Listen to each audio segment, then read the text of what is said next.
Day and another tech company filing to go public. This time it's gaming platform Roblox filed its S1 late yesterday, the latest in a growing list of companies trying to IPO before year end. It's been a hit with kids amid the pandemic, leading to a record year. U.S. daily active users nearly doubled to more than 36 million in the third quarter. It refers to hours engaged, which more than doubled to 8.7 billion. Leslie, I spent the whole break trying to Google and figure out what Roblox is. I do tell. I think our kids are a little too young to appreciate Roblox, but it's basically this platform where people can create games, users can generate games, and then a majority of their users are actually under the age of 13. So kind of their sweet spot is kids between the age of maybe 8 and 13.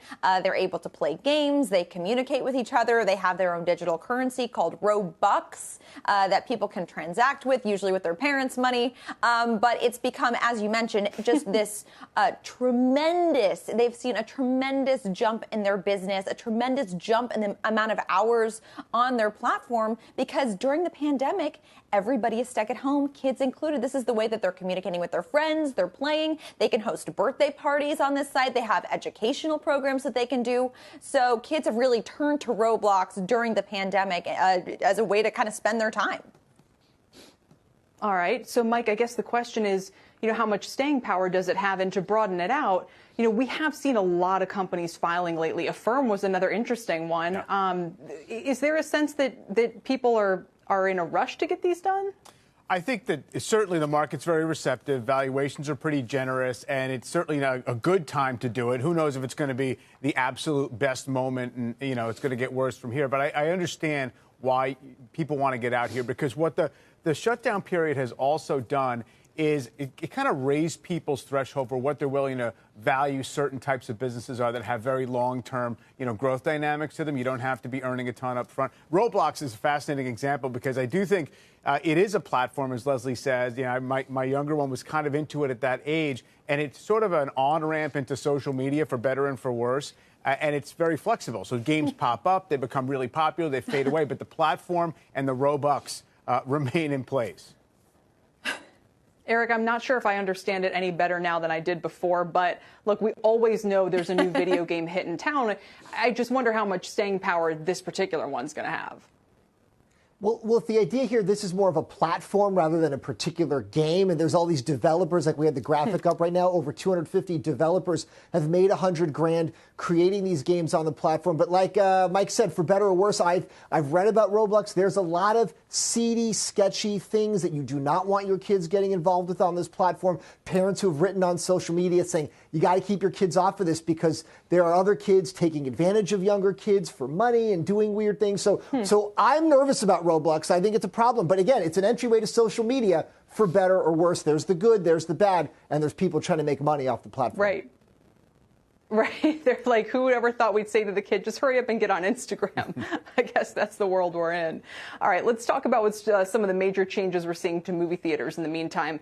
Disney could change the way it releases new movies, according to Deadline Hollywood. They're now considering pivoting to streaming premieres on Disney Plus for some of the upcoming film releases, as Warner Brothers just announced that Wonder Woman 1984 will be released on HBO Max the same day it hits theaters. Deadline says Disney could release on Disney Plus live-action remakes of Pinocchio, Cruella de Vil, and Peter Pan. Unclear if the movies would be free to Disney Plus subscribers or if there would be an extra charge like they had for Mulan. Mike, it's not that the concept is new, and Disney told us they were kind of re-engineering the business to be streaming first.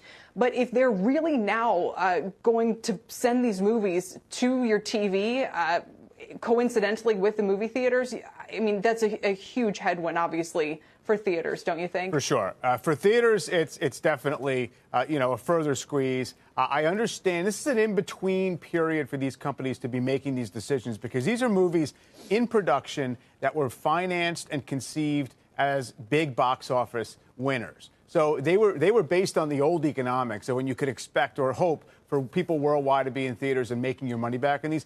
So now it's what do you do with them? Are they just a stranded asset, and can you use it to bolster the streaming service? I think from Disney's perspective, they've seen how the market is willing to value growth in Disney Plus. And it's actually way more generous then the market will typically value box office profits, at least on a one-year basis. So I don't think it's that tough a decision to make them accessible this way. I just wonder what happens down the road. Are you going to spend that much money to make one of these huge blockbuster type productions if really this is going to be the outlet for it? And so is it going to be rescaled over time? No, it's a great point, because obviously that would reverberate throughout the entire Hollywood ecosystem. Leslie, what would you add to that? Well, I would just say I wonder what this means for the types of movies that would be produced. Because if you think about it, the holidays are coming up. When I'm together with my family, which won't be the case this year, but in a normal year, we might sit around and say, we should go see a movie this afternoon. We check out and see what movies are playing, maybe watch some trailers, pick out a movie that way. In this new world where things are going straight to streaming, it's really, really hard to kind of rise above that and get noticed from people. So you have these kind of live action remakes that are big blockbusters that can do well in this format. But what about that movie that you may not have seen otherwise, but you kind of decided, I want to go see a movie tonight, and so you found it that way? I just have to wonder what it means for kind of discoverability of content, what it means for the types of movies that will be produced in the future, and then, of course, as Mike mentioned, what it means for the movie theaters and just that experience as a whole. Shepard Smith here. Thanks for watching CNBC on YouTube.